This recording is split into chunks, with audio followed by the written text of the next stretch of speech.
नमस्कार, आप देख रहे हैं जनितेशी, आपके साथ मैं तनु चतुर्वेदी। बांग्लादेश में चल रही हिंसा को लेकर फिलहाल भारत में सुरक्षा की पूरी व्यवस्था की गई है।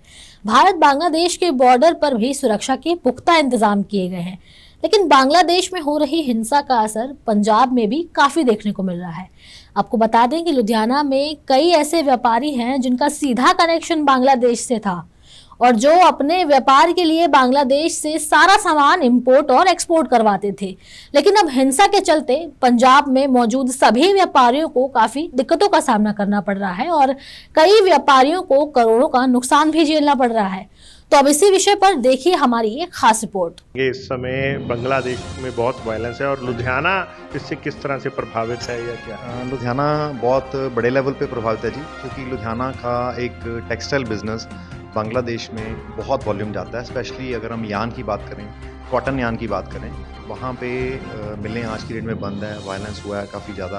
फोर्स ऑपरेशन भी आज की डेट में वहाँ पे होल्ड हुए हैं। वहाँ पे जो स्थिति है इस टाइम पे थोड़ी सी चिंताजनक है। इस समय जो हालात हैं थोड़े से तनावपूर्ण है। बांग्लादेश की जो टेक्सटाइल इंडस्ट्री है वो दुनिया की सेकंड लार्जेस्ट टेक्सटाइल इंडस्ट्री है। करीब $50 बिलियन का एक्सपोर्ट है उनका हर साल का वहाँ से। तो अगर हम टोटलिटी में बात करें तो उसका इम्पैक्ट सब सेक्टर्स पे आएगा। लुधियाना की या देश की गारमेंट इंडस्ट्री देखे तो वो इसको कहीं ना कहीं इनकैश भी कर सकती है इस तरह की अगर वायलेंस रहती है तो।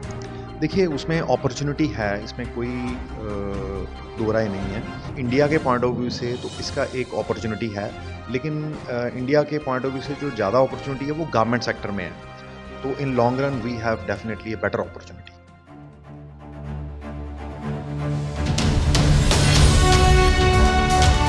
जनहितैषी, टीआरपी नहीं भरोसा आपका। नमस्कार, सत श्री अकाल। सो दोस्तों, बांग्लादेश इंटरनेशनल वायलेंस के कारण जो इस समय प्रॉब्लम हो रखी है, उसके कारण जहां राजनीतिक तौर पर वहां पे एक प्रॉब्लम चल रही है, वहीं पे दूसरी तरफ भारत की बात करें तो भारत से और ख़ास करके कारोबारी शहर लुधियाना से कारोबार में भी बहुत ज़्यादा जो है इम्पैक्ट नज़र आ रहा है। सो इस मामले में आज हम पहुँचे हैं एक्सपर्ट्स के पास, कारोबारियों के पास। सो बातचीत करते हैं, जानते हैं क्या है ताज़ा स्थिति व्यापार को लेकर। और खैर जी, सर, नमस्कार आपका जी। नाम? जितिन सेठी। जतिन जी, क्या कहना चाहेंगे? इस समय बांग्लादेश में बहुत वायलेंस है और लुधियाना इससे किस तरह से प्रभावित है या क्या है? लुधियाना बहुत बड़े लेवल पे प्रभावित है जी, क्योंकि लुधियाना का एक टेक्सटाइल बिजनेस बांग्लादेश में बहुत वॉल्यूम जाता है। स्पेशली अगर हम यान की बात करें, कॉटन यान की बात करें, और लुधियाना का एक बहुत बड़ा चंक ऑफ वॉल्यूम लुधियाना की मिलों का बांग्लादेश में एक्सपोर्ट होता है पर मंथ। और अगर उसकी हम बात करें तो that is at the moment वो हाईली डिस्टर्ब्ड है, क्योंकि वहाँ पे मिलें आज की डेट में बंद है, वायलेंस हुआ है काफ़ी ज़्यादा। और अगर बात करें पोर्ट्स की, पोर्ट्स ऑपरेशन भी आज की डेट में वहाँ पे होल्ड हुए हैं। और बेनापोल बॉर्डर से भी बहुत क्रॉसिंग होती है, कलकत्ता में जो है वहाँ पे भी आज की डेट में सब कुछ होल्ड है।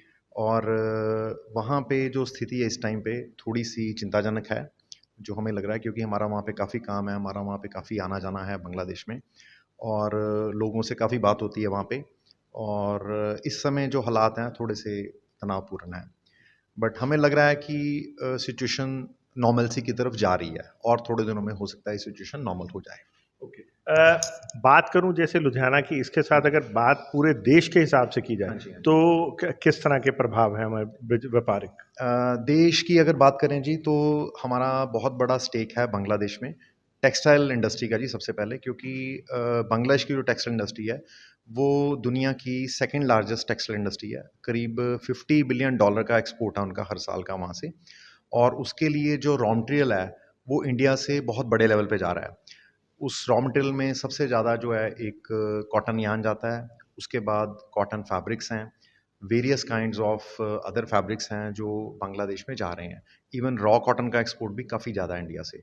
तो अगर हम टोटलिटी में बात करें तो उसका इम्पैक्ट सब सेक्टर्स पे आएगा, क्योंकि आज वहाँ पे स्पिनिंग मिलें भी बंद हैं। आज वहाँ पे जो हॉजरी इंडस्ट्री है, निटिंग इंडस्ट्री है, वीविंग इंडस्ट्री है, वो फैक्ट्रियाँ भी आज की डेट में अभी वहाँ पे होल्ड पे हैं फॉर सम टाइम। लाइक ये जो वायलेंस है और जो आंदोलन है वहाँ पे करीब 1 जुलाई से शुरू हुआ है, और 15 जुलाई तक आते आते इसने थोड़ा सा जो इसमें जो इंटेंसिटी है वो ज़्यादा बढ़ गई थी। और पिछले करीब आप लगा सकते हो 20 दिन से डिस्टर्बेंस बहुत ज़्यादा है, और इन 20 दिनों में फैक्ट्रीज़ की प्रोडक्शन बहुत बुरी तरह से प्रभावित हुई है वहाँ पे। बात करेंगे जयंत जी से। जयंत जी, वहाँ पे हमें पता लगा था आपका ऑफिस भी था, स्टाफ भी था, तो क्या वो सब सुरक्षित है वहाँ पे? सब सुरक्षित था, सबको हमने वापस बुला लिया था एंड जुलाई में। They all are here and all are safe now. और हमारे जो पार्टनर्स हैं वहाँ पे वो भी सब सेफ हैं ऐसे।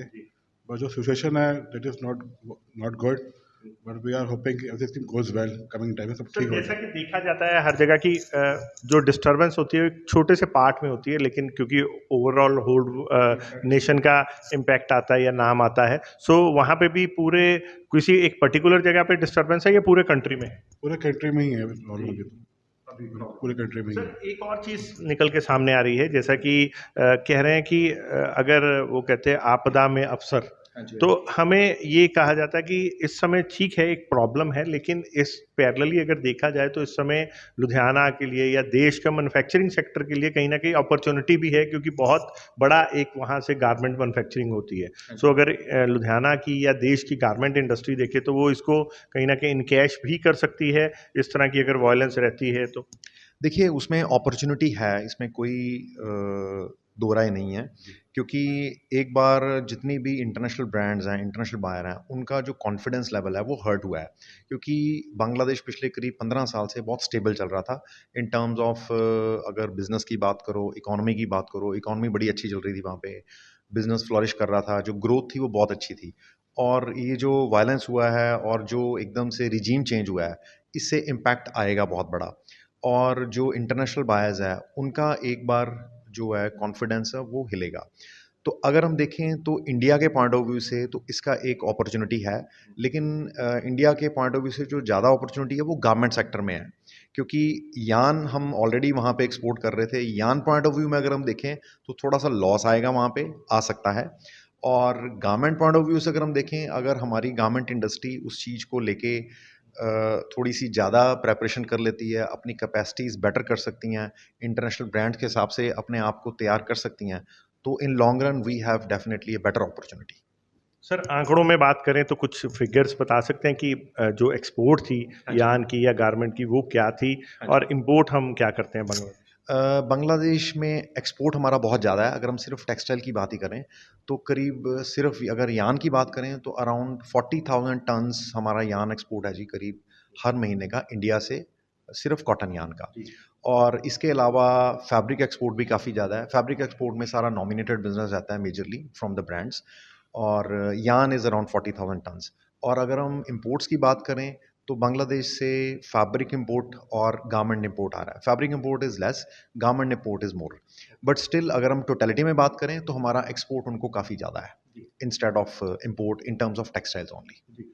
खुराना साहब, मैं पूछना चाहूँगा कि इस समय में, क्योंकि आप एवरी डे आपका तो वहाँ ऑफिस भी है और बात भी होती होगी, सो सिचुएशन बहुत पैनिक है, आदमी डरा हुआ, जैसा कि सर ने बोला कि जिसका पैसा लगा होता है वो बहुत डरता है। तो इस तरह की स्थिति में आप किस तरह के सुझाव दोगे इंडियन जो व्यापारी हैं जिनका पैसा लगा हुआ है या जिनकी एक डीलिंग रहती थी बांग्लादेश से, किस तरह के कदम उन्हें उठाने चाहिए?